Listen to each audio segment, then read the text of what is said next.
wassalamu ala wa ala alihi wa sahbihi as-sidqi wal wafa. Asyhadu an la ilaha illallah wahdahu la syarikalah wa asyhadu anna Muhammadan abduhu wa rasuluh la nabiyya wa la rasula ba'da. Allahumma 'allimna ma yanfa'una wanfa'na bima 'allamtana wa zidna ilma. Allahumma inna na'udzubika min 'ilmin la yanfa' wa min qalbin la yakhsha wa min nafsin la tashba' wa min da'watin la yastajabu laha. Allahumma inna nas'aluka 'ilman nafi'an wa rizqan thayyiban wa amalan mutaqabbala. Alhamdulillah, teman-teman, puji dan syukur mari senantiasa kita haturkan, panjatkan kehadirat Allah Subhanahu wa taala, karena berkat taufik, rahmat dan hidayahnya Allah masih mudahkan kita, Allah masih mudahkan langkah dorongan hati kita untuk ikut mengagendakan untuk tadabbur Quran, ya, kajian tadabbur Quran pada pagi hari ini. Alhamdulillah, pada pagi hari ini insya Allah kita akan melanjutkan tadabbur Quran juz yang ke-18 insya Allah. Tidak lupa salawat serta salam marilah senantiasa kita curahkan kepada uswatun hasanah kita Nabi Muhammad SAW, pada para keluarga beliau, sahabat beliau, sampai kepada umat beliau. Amin ya rabbal alamin. Mungkin sebelum masuk ke penyampaian materi, sedikit mengingatkan untuk senantiasa meluruskan niat kita, ya, dalam menghadiri majelis ilmu ini, dan juga mungkin bisa memperhatikan juga adab-adab dalam majelis ilmu, agar bisa ini, ya, diperhatikan adab-adabnya, yaitu dengan cara yang baik tentunya, ya, fokus dan juga dengan kondisi yang siap untuk mendengarkan materi, agar ilmu yang kita dengar itu bisa bermanfaat masuk ke dalam hati kita, nggak cuma sekedar menjadi wawasan semata, tapi bisa masuk ke hati dan tentu berbuah amal. Yang itu semua tentu untuk mengharap ridho Allah Subhanahu wa taala. Mungkin itu saja sedikit mukadimah dari saya. Untuk selanjutnya, waktu dan tempat untuk penyampaian materi utama kami persilakan kepada Ustaz Fatan. Tafadhol Ustaz.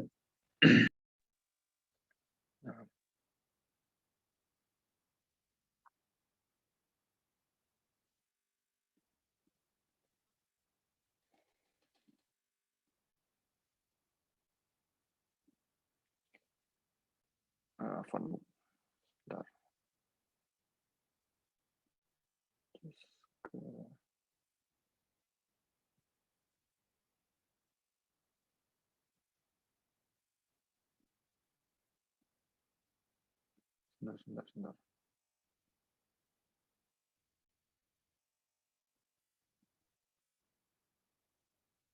Baik. Bismillahirrahmanirrahim. Alhamdulillah. Wassalatu wassalamu al-atammani al-akmalani ala khairi khalqillah Nabiyyina Muhammadin wa ala alihi wa sahbihi ajma'in. Amma ba'd. Alhamdulillah, segala puji bagi Allah Subhanahu wa taala yang masih memberikan kepada kita berbagai nikmat-Nya. Ialah Allah yang telah memberikan kita nikmat hidayah, nikmat Islam, nikmat kesempatan, nikmat kesehatan, dan nikmat-nikmat yang lainnya. Dengannya kita masih bisa beribadah kepada Allah Subhanahu wa taala dan berkumpul bersama-sama, ya insyaallah, untuk membahas bersama-sama mengenai tafsir Al-Qur'an. Dan pada hari ini insyaallah kita akan membahas tafsir juz ke-18. Tidak lupa salawat serta salam semoga tercurahkan kepada Nabi kita Nabi Muhammad SAW, keluarganya, para sahabatnya, dan orang-orang yang mengikuti jalan agamanya hingga akhir zaman. Tafsir juz ke-18 ini berisikan 3 surat, ya, surat Al-Mu'minun, surat An-Nur, dan juga surat Al-Furqan. Surat Al-Mu'minun adalah surat Makkiyah yang memiliki jumlah ayat 118, dan seperti namanya, surat ini menjelaskan berbagai sifat orang-orang yang beriman, Al-Mu'minun, ya, orang-orang yang beriman. Dan juga seperti surat Makkiyah lainnya juga nanti akan menjelaskan tentang berbagai kebesaran Allah Subhanahu wa taala yang semua itu menunjukkan akan keesaannya. Maka dalam surat Al-Mu'minun ini Allah Subhanahu wa taala memulai dengan menyebutkan sifat-sifat orang yang beriman. Qad aflahal mu'minun. Telah beruntung orang-orang yang beriman. Kemudian Allah menyebutkan berbagai sifat mereka. Yang pertama, alladzina hum fi salatihim khashi'un. Orang yang salat khusyuk dalam salatnya.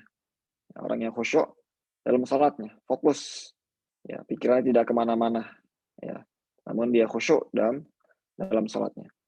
Dan dalam sebuah hadis dijelaskan bahwa sholat kita itu hanya akan berpahala ketika kita khusyuk dan ketika kita menghadirkan hati kita dalam sholat. Ya.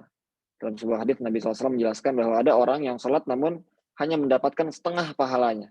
Ada juga yang mendapatkan seperempat, ada yang sepertiga, ada yang seperenam, seperdelapan. Ya, tergantung dari seberapa banyak dia khusyuk dalam sholatnya. Kemudian sifat yang kedua, walladzina hum 'anil lahwi mu'ridun, berpaling dari hal-hal yang tidak bermanfaat, ya, sudah gurau dan lain sebagainya, dia berpaling. Sebagaimana dalam hadis, min husni islamil mar'i tarkuhu ma la ya'ni. Di antara kebaikan Islam seseorang adalah meninggalkan yang tidak bermanfaat. Walladzina hum lizakati fa'ilun, kemudian mereka yang menunaikan zakat. Walladzina hum li furujihim hafizun, orang yang menjaga syahwatnya dari yang haram. Illa ala azwajihim aw ma malakat aymanuhum fa innahum ghairu malumin, kecuali kepada pasangan-pasangan mereka atau kepada budak hamba sahaya mereka. Walladzina hum li amanatihim wa ahdihim ra'un, mereka yang menjaga amanah dan janji. Ya, di antara sifat orang-orang yang beriman menjaga amanah dan janji. Kemudian ditutup lagi dengan salat. Walladzina hum ala salawatihim yuhafizun, mereka lah yang menjaga salat mereka. Menjaga dari apa? Menjaga yang pertama waktunya, ya, salat tepat waktu. Ya, tidak terlambat. Ya, bagi yang laki-laki di masjid gitu ya, bagi yang perempuan di rumah. Dan juga menjaga tata caranya agar sesuai dengan tuntunan Nabi Muhammad SAW. Ya, sebagaimana Nabi SAW bersabda, "Shallu kama ra'aitumuni usalli." Salatlah kalian sebagaimana engkau melihatku salat. Satu hari Nabi SAW pernah salat di atas mimbar. Ya, salat di atas mimbar agar memperlihatkan kepada para sahabat bagaimana tata cara salat yang benar. Ya, maka kita sebagai umatnya kita membaca ya bagaimana Nabi SAW dahulu salat, kita ikuti tuntunan. Maka inilah ya sifat-sifat orang yang beriman yang Allah sebutkan, mereka lah para pewaris surga Firdaus. Alladzina yarithuna al-firdausa hum fiha khalidun. Mereka lah orang-orang yang akan mewarisi surga Firdaus dan mereka kekal di dalamnya. Lihat bagaimana beriman itu bukan hanya dakwaan dengan lisan saja, bukan kita mengatakan amanna, ya, kami beriman. Ya. Namun harus dibuktikan dengan berbagai macam amalan. Ya. Dengan khusyuk dalam sholat, berpaling dari yang tidak bermanfaat, menunaikan zakat, menjaga syahwat, menjaga amanah, menjaga sholat. Sebenarnya adalah sifat-sifat yang atau kriteria-kriteria yang sulit ya. Jadi kita harus berusaha agar kita menjadi orang-orang yang beriman. Kemudian Allah SWT juga menyebutkan tahapan penciptaan manusia. Thumma ja'alnahu nutfatan wa laqad khalaqnal insana min sulalatin min tin thumma ja'alnahu nutfatan fi qararin makin thumma khalaqna an-nutfata 'alaqatan fa khalaqna al-'alaqata mudghatan fa khalaqna al-mudghata 'idhaman fa kasawna al-'idhama lahma thumma ansha'nahu khalqan akhar fa tabarakallahu ahsanul khaliqin. Allah menciptakan manusia dari tanah liat, kemudian dari air mani yang hina yang ditempatkan di tempat yang di suatu tempat, kemudian Allah jadikan segumpal darah, kemudian manusia itu terlahir ya diciptakan, maka Maha Suci Allah sebaik-baiknya yang menciptakan bagaimana tahapan Allah yang menciptakan langit. Dalam ayat ke-17, walaqad khalaqakum, kami yang telah menciptakan di atasmu 7 lapis langit dan kami tidaklah lalai dari apa yang kami ciptakan. Allah juga yang menyebut Allah juga yang menurunkan hujan dan juga tanaman-tanaman serta hewan-hewan.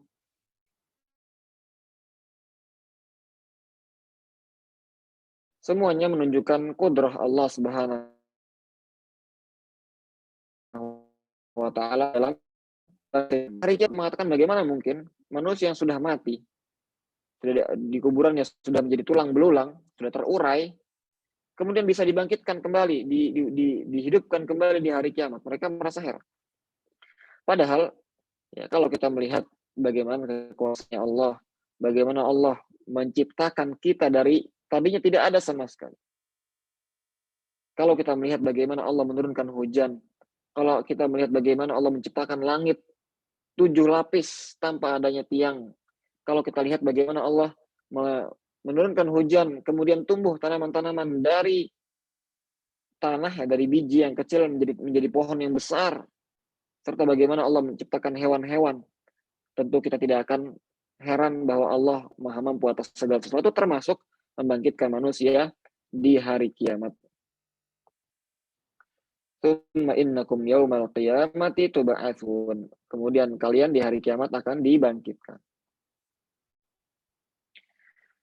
Kemudian dalam surat itu juga disebutkan bagaimana pengakuan orang-orang kafir Quraisy terhadap rububiyah. Kemudian Allah menyebutkan berbagai umat sebelumnya yang mendustakan para rasul dan tidak mau beriman pada hari akhir. Ya begitulah sejarah selalu berulang, ya selalu di setiap umat ada orang-orang yang mendustakan rasulnya dan tidak mau beriman kepada hari akhir. Ya. Tsumma arsalna rusulana tatra kullama ja'a ummatur rasuluha kadzabuh fatba'na ba'dahum ba'dha wa ja'alnahum ahadits fabu'dal liqaumin la yu'minun. Begitulah kemudian kami utus rasul-rasul kami secara terus-menerus. Ya, artinya satu rasul datang kemudian diwafatkan, kemudian datang rasul yang lainnya. Setiap datang rasul kepada umatnya, mereka mendustakan. Ya. Fabu'dal liqaumin la yu'minun, maka jauhlah dari rahmat Allah kaum yang tidak beriman. Padahal mereka, ya, orang-orang yang mendustakan Rasulullah, orang-orang yang tidak mau beriman kepada Rasulullah, tidak mau beriman kepada hari akhir, ketika mereka ditanya, siapa pemilik bumi dan seisinya? Siapa Rob yang menciptakan 7 langit dan juga arsy? Siapa yang di tangannya semua kerajaan dan ia yang melindungi hamba-hambanya? Mereka semua bersaksi dan mengatakan bahwa tidak mau beribadah hanya kepada Allah. Mereka berbuat kesyirikan. Ya. Sebagaimana di sini Allah berfirman, "Qul limanil ardu wa ma fiha in kuntum ta'lamun. Sayaquluna lillah. Qul afala tadhakkarun." Katakanlah wahai Nabi Muhammad SAW kepada kaum kafir Quraisy, milik siapa bumi dan yang ada di dalamnya? Kalau kalian mengetahui, mereka mengatakan Allah. Bumi ini milik Allah. Qul afala tadhakkarun. Kalau begitu kenapa kalian tidak mengambil pelajaran? Qul man rabbus samawati sab'i wa rabbul arsyil azim. Katakanlah wahai Muhammad pada mereka, siapa Rabb yang memiliki langit yang 7 dan siapa Rabb arsy yang agung? Sayaquluna lillah afala tattaqun. Mereka akan mengatakan itu milik Allah. Maka katakanlah kenapa kalian tidak mau bertakwa? Qul man biyadihi malakutu kulli syai'in wa huwa yujiru wa la yujaru alaihi in kuntum ta'lamun. Sayaquluna lillah qul fa anna tusharun. Katakanlah siapa yang di tangannya kerajaan segala sesuatu. Semua kerajaan itu milik Allah. Dan ialah yang melindungi. Dan orang lain tidak bisa melindungi dari azab Allah Subhanahu wa ta'ala. Maka mereka mengatakan Allah. Oleh karenanya orang kafir Quraisy mereka meyakini rububiyahnya Allah. Mereka meyakini rububiyahnya Allah. Dengan dalil ayat ini. Ya. Ketika mereka ditanya siapa Rabb langit dan bumi, siapa yang menciptakan mereka, mereka mengakui semuanya adalah Allah Subhanahu wa ta'ala. Namun kesalahan mereka adalah dalam tauhid uluhiyah. Ya, mereka menyembah Allah namun juga berbuat kesyirikan. Juga menyembah berhala-berhala, juga menyembah pohon-pohon, juga menyembah wali-wali dan lain sebagainya. Tidaklah bermanfaat pengakuan rububiyah mereka ketika mereka beribadah kepada selain Allah Subhanahu wa ta'ala. Dan Allah sebutkan bahwasanya Allah tidaklah menciptakan manusia ini sia-sia. Allah berfirman, "Afa hasibtum annama khalaqnakum abatha wa annakum ilaina la turja'un?" Apakah kamu mengira kami menciptakan kalian sia-sia tanpa adanya ujian? Ya, wa annakum ilaina la turja'un, dan kalian tidak dikembalikan? Apakah kita mengira bahwasannya manusia hidup di dunia ini, menikmati dunia saja, hidup tanpa ada tujuan, kemudian mati dan tidak dikembalikan?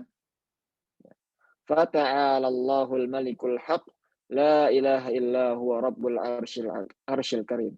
Maha suci Allah, maha tinggi Allah. Ya, Allah adalah, ya, semua perbuatannya itu hikmah. Dan ketika Allah menciptakan sesuatu sia-sia, itu berkontradiksi dengan sifat hikmahnya Allah Subhanahu wa taala. Oleh karena di sini Allah fata'ala Allah, maha suci Allah, maha tinggi Allah. Tidak mungkin Allah melakukan hal yang sia-sia. Tidak mungkin Allah menciptakan manusia sia-sia.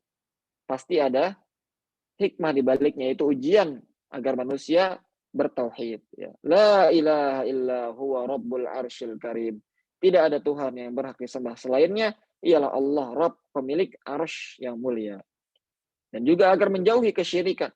Wa may yad'u ma'allahi ilahan akhar la burhana lahu bihi fa innama hisabuhu 'inda rabbih innahu la yuflihul kafirun. Barang siapa yang berdoa, meminta kepada selain Allah, beribadah kepada selain Allah yang tidak ada buktinya, maka hisabnya akan dikembalikan kepada Allah. Sesungguhnya tidaklah beruntung orang-orang kafir. Kemudian surat ini ditutup dengan doa meminta ampunan dan rahmat dari Allah. Wa qur rabbighfir warham wa anta khairur rahimin. Dan katakanlah, Rabbku, ampunilah aku dan rahmatilah aku, sungguhnya Engkau yang paling merahmati. Kemudian kita berpindah kepada surat selanjutnya, itu surat An-Nur. Dan surat An-Nur ini merupakan surat Madaniyah yang turun setelah Nabi SAW hijrah di Madinah. Jumlah ayatnya 64. Dinamakan dengan surat An-Nur karena di dalamnya ada ayat, ya, di mana Allah menyebutkan bahwa Allah adalah pemberi cahaya langit dan bumi. Dalam surat Al-Mu'minun disebutkan juga bahwasannya antara sifat orang yang beriman adalah mereka yang menjaga syahwatnya dari yang haram.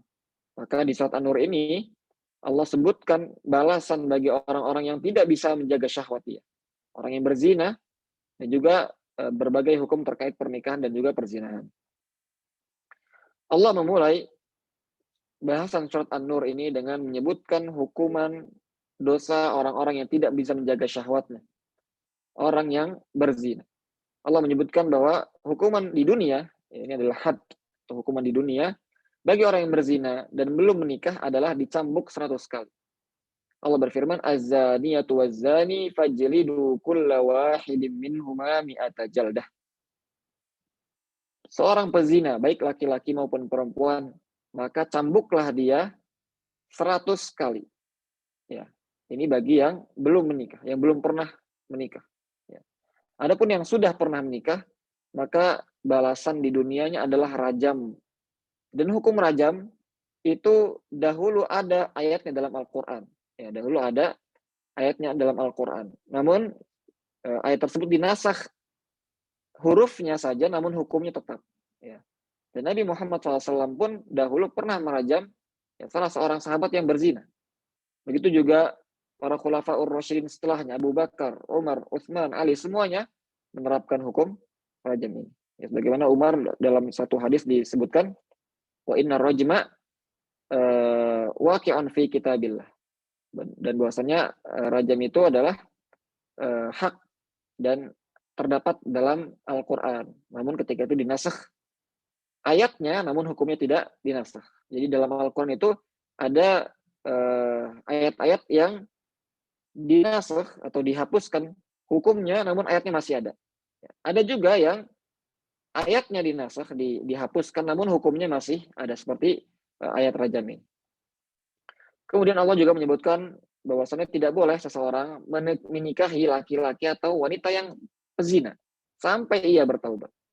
Az-zani la yankihu illa zaniyatan aw musyrikah wa zaniyatu la yankihuha illa zanin aw musyrik wa hurrima dzalika 'alal mu'minin. Laki-laki yang berzina itu tidak menikah kecuali dengan pezina perempuan lainnya atau dengan orang musyrikah. Sedangkan sebaliknya juga perempuan yang berzina itu tidak menikah kecuali dengan pezina laki-laki atau dengan musyrik. Dan semua itu diharamkan oleh orang-orang yang beriman. Maka tidak boleh menikahi laki-laki atau wanita yang pezina sampai ia bertaubat kepada Allah Subhanahu wa taala. Kemudian karena hukum zina ini adalah hukum yang sangat berat sekali, dan ini berkaitan dengan dalam Islam ketika ada tuduhan zina itu diperketat oleh Islam. Oleh karenanya orang yang menuduh saudaranya berzina, ia harus mendatangkan 4 saksi laki-laki. Ya, 4 saksi laki-laki. 4-empatnya bersaksi bahwasanya dia berzina dan melihat langsung perzinahan tersebut. Adapun kalau dia menuduh seseorang laki-laki atau perempuan atas tuduhan perzinahan, namun ia tidak bisa mendatangkan saksi, justru orang yang menuduh itu yang harus diberikan hukuman. Ya, karena dia mencoreng nama baik dan kehormatan diri saudara muslimnya. Allah berfirman, "Walladzina yarmunul muhsanati tsumma lam ya'tu bi arba'ati syuhada fajliduhum 80 jaldah wa la taqbalu lahum syahadatan abada wa ulaika humul fasiqun." Dan orang-orang yang menuduh perempuan-perempuan yang suci atau laki-laki juga yang tidak berbuat zina, kemudian ia tidak bisa mendatangkan 4 saksi laki-laki, maka cambuklah dia 80 kali. Jadi bagi yang menuduh, kemudian tidak bisa mendatangkan 4 saksi, maka dia yang harus lakukan, dan janganlah engkau menerima persaksiannya selama-lamanya, dan mereka lah orang-orang yang fasik. Nah, Islam sangat menjunjung tinggi kehormatan diri seorang muslim. Ya, oleh karenanya banyak sekali hukum-hukum yang berkaitan dengan hal ini. Kemudian juga Allah menyebutkan tentang hukum li'an, yaitu ketika seorang suami melihat istrinya berzina, namun dia tidak bisa mendatangkan 4 saksi, namun dia yakin dan dia melihat sendiri bahwa istrinya berzina, maka diganti dengan 5 sumpah dari suami pertama kali. Ya, karena suami yang menuduh, maka suami yang mendatangkan 5 sumpah dari dirinya. Ya, dia bersumpah sebanyak 4 kali, kemudian yang kelimanya wal khamisatu anna la'natallahi alaihi in kana minal kadzibin. Dia bersaksi, bersumpah ya di yang kelima bahwa laknat Allah kepadanya kalau dia berdusta. Ini berbahaya sekali. Hukum li'an ini sangat berbahaya sekali. Yang kelima, bahwa laknat Allah atasnya kalau dia pendusta. Kemudian kalau istrinya tersebut mengakui, maka istrinya yang dihukum. Namun kalau istrinya tidak mengakui ya tuduhan dari suaminya tersebut, maka istrinya juga ikut bersumpah bahwa apa yang dikatakan suaminya tidak benar. Anna ghadaballahi 'alaiha in kana minas shadiqin, bahwa murka Allah atasnya jika suaminya benar dalam persaksiannya. Dan ketika itu pun mereka dipisahkan ya, hubungan pernikahannya dipisahkan dan tidak boleh menikah sama sekali. Dan ini adalah hukum li'an karena dahulu ada salah seorang sahabat yang menemukan istrinya berzina dengan orang lain dan dia tidak bisa mendatangkan 4 saksi. Dan tidak mungkin dia diam saja. Ya, karena ini menyangkut kehormatan dirinya. Ya, maka akhirnya ia meminta fatwa kepada Nabi SAW, akhirnya turunlah ayat ini. Lalu ingatlah bahwasannya azab yang pedih di neraka itu jauh lebih berat daripada hukuman di dunia. Ya, hukuman di dunia itu tidak ada apa-apanya. Tidak ada apa-apa yang dibandingkan hukuman di akhirat di neraka yang jauh lebih berat. Maka hendaknya kita bertakwa kepada Allah Subhanahu wa taala dan menjaga diri kita, menjaga kesucian diri kita. Ingatlah bahwasannya dunia ini hanya sementara saja. Kenikmatan apapun yang ada di dunia ini hanya sementara saja. Dan juga ingatlah bahwasannya Allah telah memberikan kepada kita banyak hal yang halal untuk menggantikan yang haram. Ya, Allah mengharamkan berzina, namun Allah SWT menghalalkan kita untuk menikah. Maka bagi laki-laki atau wanita yang sudah ya mampu, hendaknya ia menikah. Sebagaimana Nabi SAW dalam sebuah hadis mengatakan, Anda lupa redaksi hadisnya ya, intinya adalah bagi para pemuda yang sudah cukup atau sudah mampu, maka hendaknya ia menikah. Ya. Karena itu lebih ahsanul lil farji, fa innahu aghaddu lil basari wa ahsanul lil farji. Karena itu lebih bisa menundukkan pandangan dan bisa menjaga kemaluannya. Dan barang siapa yang belum bisa menikah, maka hendaknya dia berpuasa karena fa innahu lahu wija, karena puasa itu akan menjadi tameng baginya. Ya, hadisnya ya masyarakat syabab, man istata'a minkum al-ba'ah falyatazawwaj fa innahu aghaddu lil basar wa ahsanu lil faraj Wa lam yastati' fa 'alaihi bis-shaumi fa innahu lahu wija. Wahai sekalian pemuda, ya barang siapa yang sudah mampu dari antara kalian, mampu menafkahi dan juga mampu secara fisik dan lain sebagainya, maka hendaknya ia menyegerakan menikah, ya, karena menikah itu lebih bisa menundukkan pandangan seseorang dan bisa menjaga harga dirinya. Dan barang siapa yang belum bisa menikah, hendaknya dia berpuasa, karena berpuasa bisa menjadi tameng bagi diri. Kemudian Allah SWT menjelaskan tentang kisah hadisatul ifk, yaitu tuduhan dusta terhadap ibunda kita Ummul Mukminin Aisyah radhiyallahu anha. Sepulang Rasulullah SAW dan para sahabatnya dari sebuah perang, dari sebuah jihad yang mereka laksanakan, kaum munafikin, dan di antara yang pembesarnya adalah Abdullah bin Ubay bin Salul, ya, mereka membuat fitnah, tuduhan bahwasannya Aisyah radhiyallahu anha berzina dengan sahabat Safwan As-Sulami.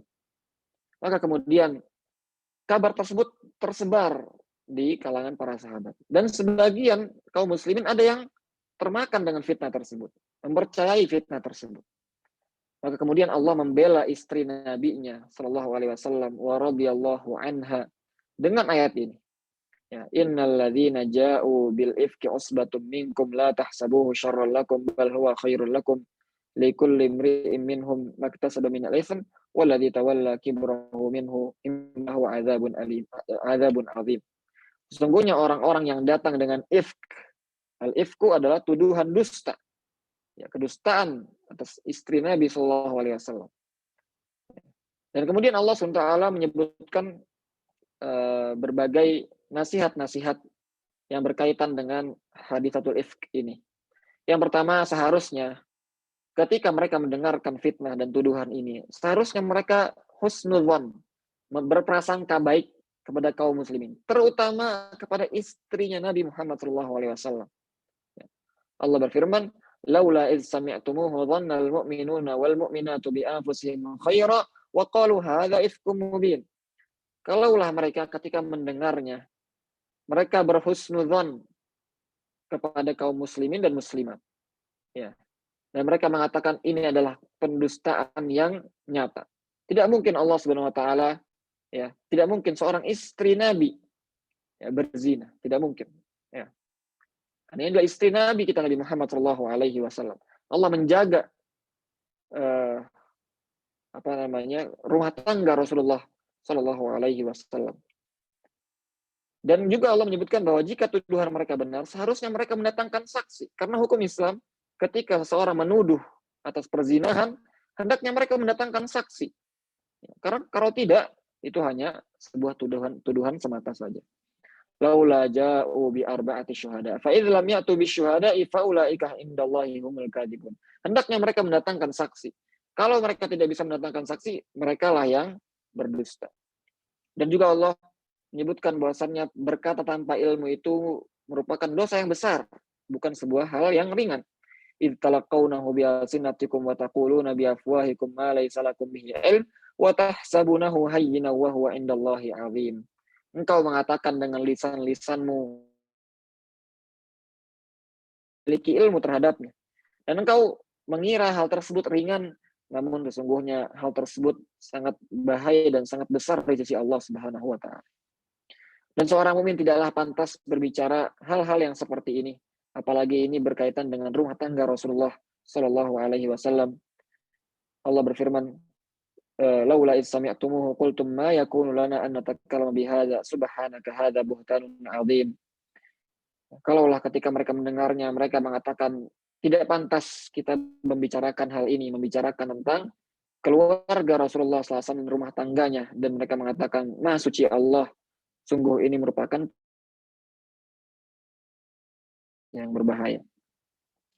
Dan Allah SWT kemudian menyebutkan bahwa orang yang senang menyebarkan kekejian itu mendapatkan azab.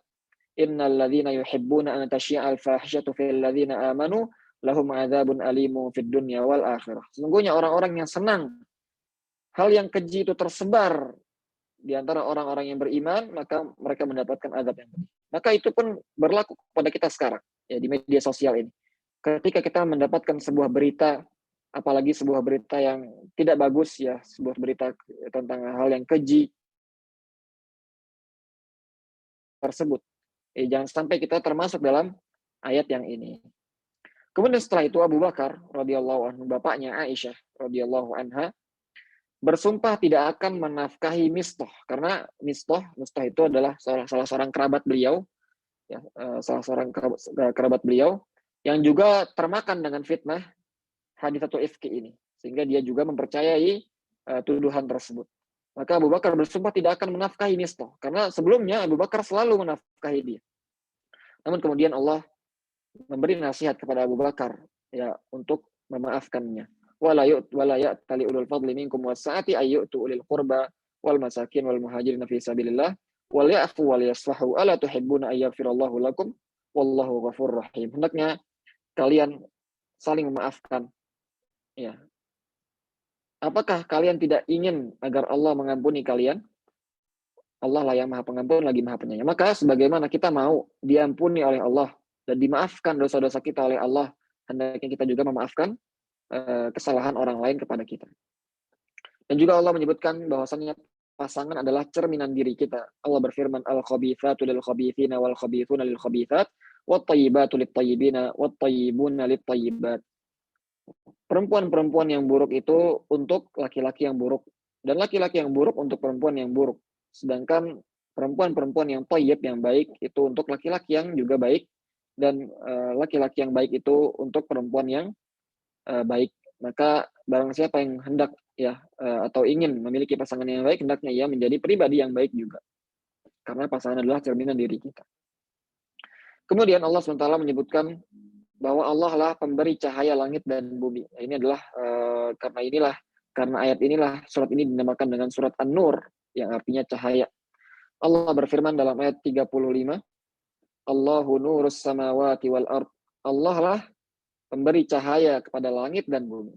Dalam qiraah lain disebutkan Allahu nawwaras samawati wal ard. Allah lah yang memberi cahaya langit dan bumi. Masalu nurihi kamishkatin fiha misbah, al-misbahu fi zujajah. Az-zujajatu ka'annaha kawkabun durriyyun yuqadu min syajaratin mubarakatin zaitunatin la syarqiyyati wa la gharbiyyah yakadu zaituha yudhi'u walau tamsashu nar nurun ala nur yahdillahu li nurihi man yasha' wa yadribullahu al-amthala lin-nasi wallahu bikulli syai'in alim. Allah mengatakan bahwa cahaya dari Allah Subhanahu wa taala adalah cahaya yang sangat terang sekali. Cahaya bagaikan lentera, yang lentera tersebut kacanya itu bening bagaikan bintang, yang dinyalakan dengan minyak dari pohon zaitun di negeri Syam. Yang minyak tersebut terkena matahari dari barat dan timur. Ya. Hampir-hampir saja saking terangnya minyak tersebut, hampir-hampir saja minyak tersebut bercahaya tanpa terkena api. Ya, ini bagaimana terangnya cahaya dari Allah Subhanahu wa taala. Dan Allah memberikan cahaya baik berupa fisik maupun maknawi. Allah memberikan cahaya fisik kepada kita. Allah lah yang menciptakan matahari dan juga bulan sebagai cahaya yang menerangi langit dan bumi.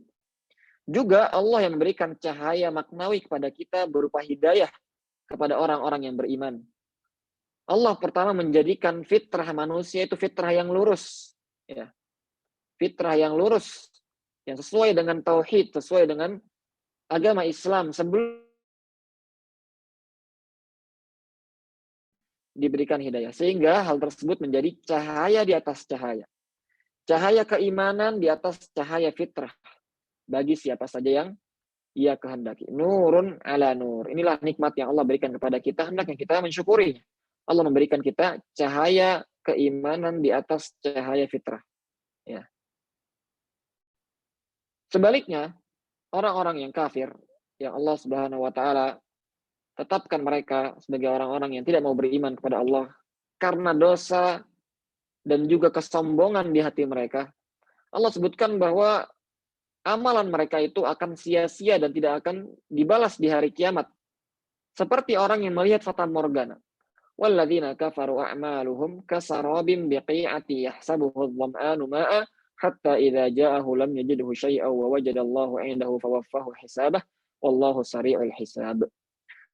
Orang-orang yang kafir itu amal-amal mereka itu seperti fata morgana di padang pasir yang ketika orang yang haus melihatnya, mereka mengira akan ada air. Namun ketika mereka mendatanginya, ternyata hal tersebut hanyalah fata morgana yang sia-sia.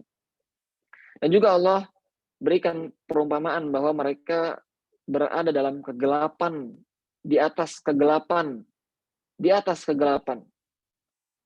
Allah berfirman, "Au kadzulumatin fi bahri lujji yaghshahu mawjum min fawqihi sahab, dzulumatun ba'daha fawqa ba'd, idza akhraja yadahu lam yakad yaraha, wa man lam yaj'alillahu lahu nuran fama lahu min nur." Perumpamaan mereka itu atau seperti kegelapan di karena cahaya semakin tidak masuk. Ya, semakin dalam, semakin tidak ada cahaya sama sekali. Mereka itu seperti lautan, dasar lautan, yang sangat dalam sekali. Yang mereka di atasnya ada ombak yang dilapisi ombak lagi. Dan di atasnya juga ditutup oleh awan gelap yang hitam. Zulumatun ba'duha fawqa ba'd. Kegelapan di atas kegelapan yang berlapis-lapis. Kalau mereka mengeluarkan tangannya, hampir-hampir mereka tidak bisa melihat tangannya. Dan barang siapa yang tidak Allah berikan cahaya, maka ia tidak akan mendapatkan cahaya. Mereka lah orang-orang kafir yang hatinya keras. Kemudian ditutupi juga dengan kegelapan, kejahilan, dan kezaliman diri mereka.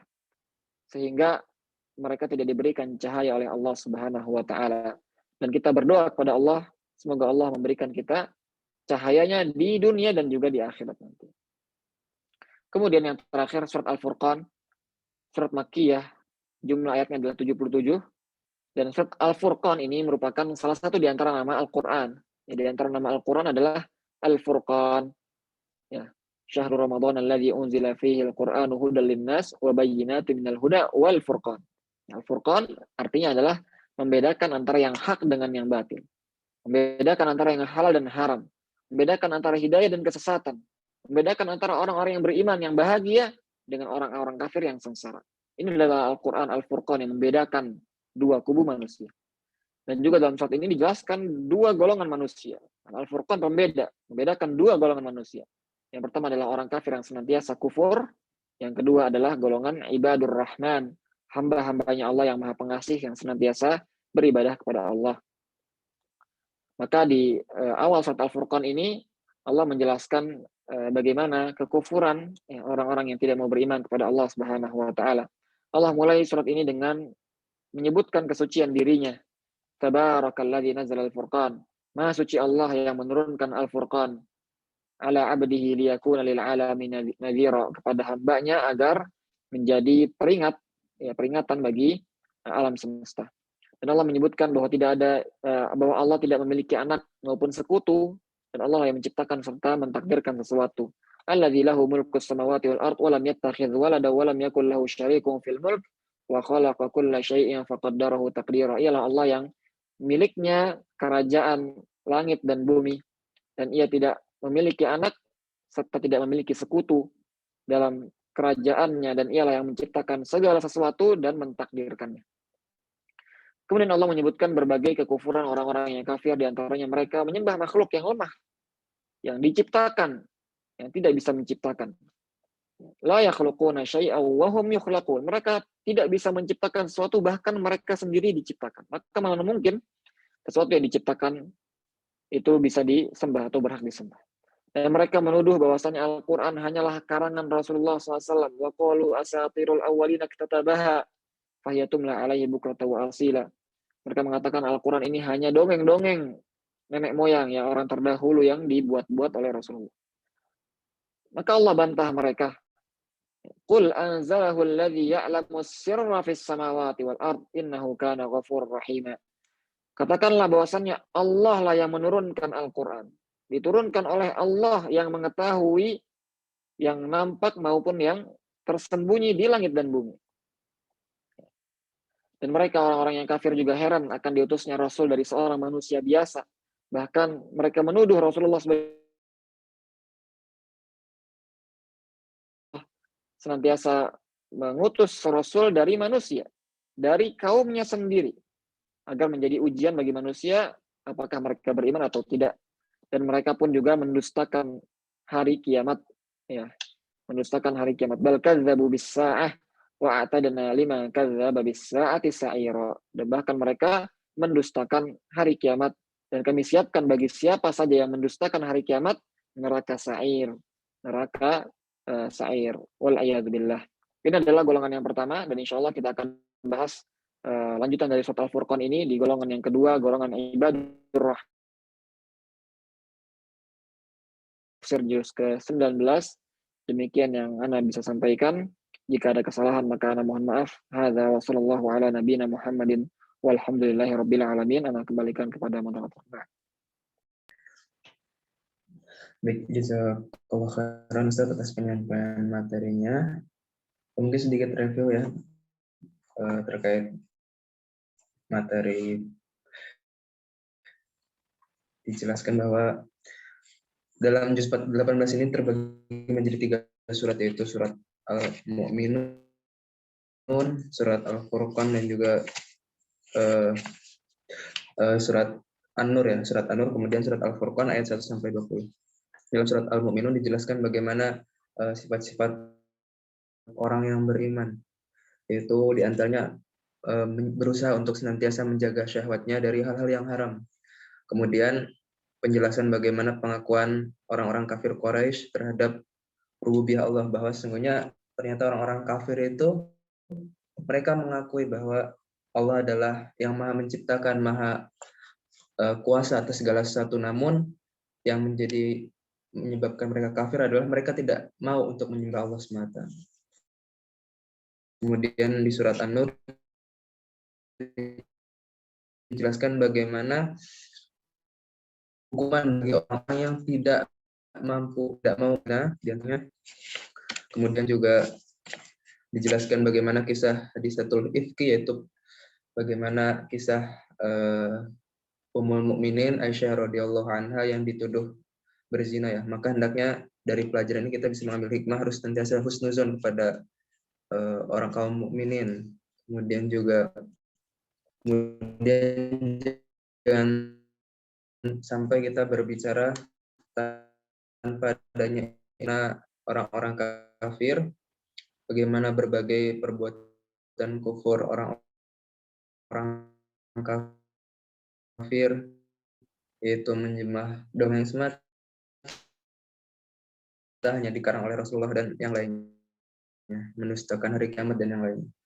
Itu sudah sedikit review penyampaian materi dari saya. Insya Allah nanti untuk notulensi seperti biasa akan di-share di grup, nanti bisa dibaca lagi oleh teman-teman semua yang mungkin tertinggal. Kita cukupkan dengan doa kafaratul majelis yang subhanallahi wa bihamdik asyhadu an la ilaha illa anta astaghfiruka wa atubu ilaik. Sekian dari saya.